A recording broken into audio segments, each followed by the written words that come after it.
Part first. सास बहू की कहानी। सास ने आवाज लगाई, बहू कहाँ मर गई? अंदर से किसी कोने से आवाज आती है, जिंदा हूँ माँ जी। तो फिर मेरी चाय क्यों अभी तक नहीं आई? कब से पूजा करके बैठी हूँ, सास ने कहा। ला रही हूँ माँ जी। बहू संध्या चाय के साथ भजिया भी ले आई। सास ने कहा, तेल का खिलाकर क्या मारोगी मुझे? संध्या ने कहा, ठीक है माँ जी, ले जाती हूँ। सास ने कहा, रहने दे, अब बना दिया है तो खा भी लेती हूँ। सास ने भजिया उठाई और कहा, कितनी गंदी भजिया बनाई है तुमने, तुम्हें कुछ करना भी आता है? संध्या, माँ जी मुझे कपड़े धोने हैं, मैं जाती हूँ। संध्या दरवाजे के पास छिपकर खड़ी हो गई और अपनी सास को देखने लगती है। सास भजिया पर टूट पड़ी और पूरी भजिया खत्म कर देती है।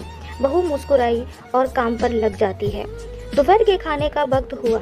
सास ने फिर आवाज लगाई, कुछ खाने को मिलेगा? बहू संध्या ने आवाज नहीं दी। सास फिर से चिल्लाई, भूखे मारोगी क्या? संध्या खिचड़ी लेकर आती है। सास गुस्से से, ये क्या है? मुझे इसे नहीं खाना है, ले जाओ इस खिचड़ी को। संध्या ने कहा, आपको डॉक्टर ने दिन में खिचड़ी खाने को कहा है, इसलिए लेकर आई हूँ, खाना तो पड़ेगा ही। सास मुंह बनाते हुए, हाँ तू मेरी माँ बन जा।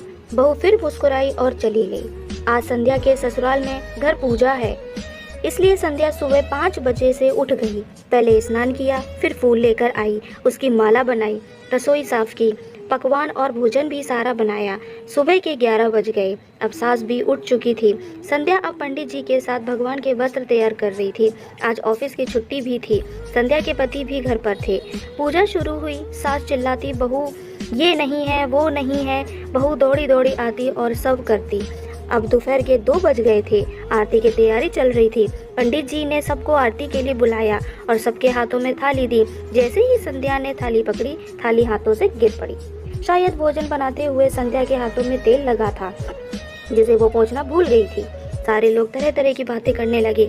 कैसी बहू है, कुछ नहीं आता, एक काम भी ठीक से नहीं कर सकती, न जाने कैसी बहू उठा लाए, एक आरती की थाली भी संभाल नहीं सकी। संध्या के पति भी गुस्सा हो गए, पर सास चुप रही, कुछ नहीं कहा, बस यही बोल के छोड़ दिया, सीख रही है, सब सीख जाएगी धीरे धीरे।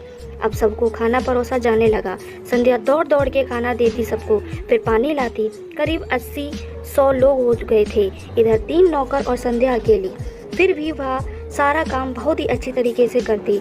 अब उसकी सास और कुछ आस पड़ोस के लोग खाने पर बैठे। संध्या ने खाना परोसना शुरू किया। सबको खाना दे दिया गया। जैसे ही पहला निवाला सास ने खाया, तुमने नमक ठीक नहीं डाला क्या? एक काम ठीक से नहीं करती, पता नहीं मेरे बाद कैसे ये घर संभालेगी। आस पड़ोस वालों को तो जानते ही हो ना, वो बस बहाना ढूंढते हैं नुक्स निकालने का। फिर वो सब शुरू हो गए, ऐसा खाना है, ऐसी बहू है, पता नहीं कहाँ से ले आए इसको, कुछ भी नहीं आता इसको, तो ये वो वगैरह वगैरह। दिन का खाना हो चुका था। अब संध्या बर्तन साफ करने नौकरों के साथ लग गई। रात में जगराता का कार्यक्रम रखा गया था। संध्या ने भी 1-2 गीत गाने के लिए स्टेज पर चढ़ी। सास जोर से चिल्लाई, मेरी नाक मत कटा देना, गाना नहीं आता तो मत गाना, वापस आ जा। संध्या मुस्कुराई और गाने लगी। सबने उसके गाने की तारीफ की, पर सास मुंह फुलाते हुए बोली, इससे अच्छा तो मैं गाती थी जवानी में, तुझे तो कुछ भी नहीं आता। संध्या फिर से मुस्कुराई और वहां से चली गई। अब रात का खाना खिलाया जा रहा था। उसके पति के ऑफिस के दोस्त साइड में ही ड्रिंक करने लगे। उसका पति संध्या पर चिल्लाता, थोड़ा बर्फ लाओ, तो सास चिल्लाती, यहाँ दाल नहीं है। फिर चिल्लाता, कोल्ड ड्रिंक नहीं है, पापड़ ले आओ। संध्या के कदम 1 मिनट भी नहीं रुक रहे थे। इधर उधर आखिरी में उसके पति की शराब गिर पड़ी उसके एक दोस्त पर और बोतल टूट गई।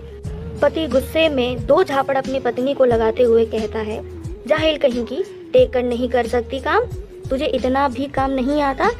सारे लोग देखने लगे। उसकी पत्नी रोते हुए कमरे की तरफ दौड़ी। फिर उसके दोस्तों ने कहा, क्या यार, पूरा मूड खराब कर दिया, यहाँ नहीं बुलाया होता, हम कहीं और पार्टी कर लेते। कैसी अनपढ़ गंवार बीवी ला रखी है तूने, उसे तो मेहमानों की इज्जत और काम करना तक नहीं आता, तुमने तो हमारी बेइज्जती कर दी। अब आस पड़ोस की औरतों को और बहाना मिल गया था। वो कहने लगी,